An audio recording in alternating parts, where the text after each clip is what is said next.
ഈശോ മിശിഹായ്ക്ക് സ്തുതിയായിരിക്കട്ടെ. പ്രിയപ്പെട്ടവരെ, ഞാനിപ്പോൾ നിൽക്കുന്നത് ഒത്തിരി വേദനയോടെ ഒരു സ്ഥലത്ത് വന്നിരിക്കും. പ്രിയപ്പെട്ടവരെ, സിസ്റ്റേഴ്സ് നടത്തുന്ന ഒരു അനാഥാലയമാണ്.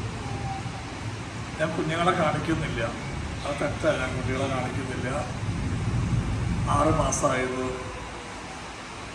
3 മാസമായത്, 1 കൊല്ലമായത്, 1.5 വയസ്സായത്, അങ്ങനെയുള്ള ഒത്തിരി കുഞ്ഞുങ്ങളാണ് ഇവിടെയുള്ള.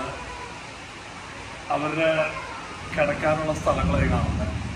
എനിക്കിത് കണ്ടപ്പോൾ വലിയ വേദന തോന്നിയിട്ടുണ്ട്. ദൈവം ഇങ്ങനെ പറയുന്നുണ്ട്, മുല കുടിക്കുന്ന കുഞ്ഞിനെ അതിൻ്റെ അമ്മയ്ക്ക് മറക്കാൻ പറ്റുമോ? പെറ്റമ്മ തൻ്റെ മോനോട് കരുണ കാണിക്കാതിരിക്കുമോ? അവൾ മറന്നാലും ഞാൻ നിന്നെ മറക്കില്ല. അമ്മ മറന്നാലും ഈശോ മറക്കില്ല. പ്രിയപ്പെട്ടവരെ, അമ്മമാരില്ല. സിസ്റ്റർ പറഞ്ഞു, എല്ലാ കുഞ്ഞുങ്ങൾക്കും അമ്മമാരില്ല. അപ്പൻ രോഗിയായിട്ട് കിടക്കുന്നു, അപ്പൻ മറ്റു പല സ്ഥലത്താണ് മദ്യപിച്ച് നടക്കുന്നു, അമ്മ മാനസിക രോഗിയാണ്, മക്കളെ തിരിച്ചറിയാത്ത അവസ്ഥ.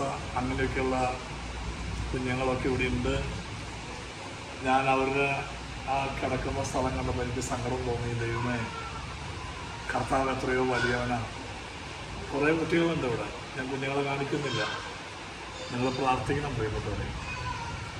ദൈവത്തിൻ്റെ ആലയത്തിൽ ആ കുഞ്ഞുങ്ങളെത്തിയിരിക്കുകയാണ്. ദൈവസ്നേഹത്താൽ അവർ വളരെയാണ്. അറിയില്ല മമ്മി ആരാണ്. സിസ്റ്റർ പറയാ, ഇന്ന് വന്നൊരു കുഞ്ഞുണ്ട്, ഇന്ന് വന്നത്. അതിന് നടക്കാൻ ബുദ്ധിമുട്ടുണ്ടായിരുന്നു. അതിനിവിടെ കൊണ്ടുവന്ന് ആ പാവേന കൊടുത്തു, ടോയ്സ് കൊടുത്തു, ബിസ്ക്കറ്റ് കൊടുത്തു. അതിന് സന്തോഷമായി. അമ്മയില്ല ഇല്ല, പക്ഷെ ഓടി നടക്കുന്നുണ്ട്. ആ കുഞ്ഞിനെ ഞാൻ കണ്ടു. പ്രിയപ്പെട്ടവരെ, എത്രയോ വലിയ കരുണയുള്ളവനാണ് നമ്മുടെ കർത്താവ്. സ്നേഹമുള്ള ദൈവം.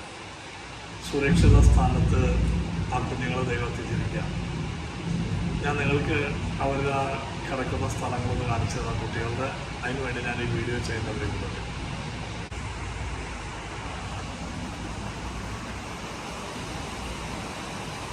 മുഖം കാണാതെ ഞാനൊന്ന് എടുത്തുകൊണ്ട് മാത്രം.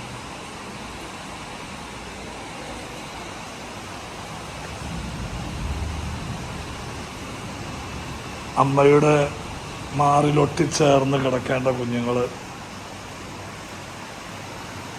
ഈ അനാഥാലയത്തിൽ. പ്രിയപ്പെട്ടവർ, ബഹുമാനപ്പെട്ട സിസ്റ്റേഴ്സ് നടത്തുന്ന ഈ ആലയത്തിൽ ഇതാണ് അവരുടെ കിടക്ക. കർത്താവ് എത്രയോ വലിയവനാ പ്രിയപ്പെട്ടവരെ. അമ്മയ്ക്ക് വേണ്ടെങ്കിലും പപ്പയ്ക്ക് വേണ്ടെങ്കിലും ഈശോയ്ക്ക് വേണം കേട്ടോ. ദൈവത്തിന് ഇഷ്ടമായി കുഞ്ഞുങ്ങളെ, ദൈവത്തിൻ്റെ കുഞ്ഞുങ്ങളാണ്.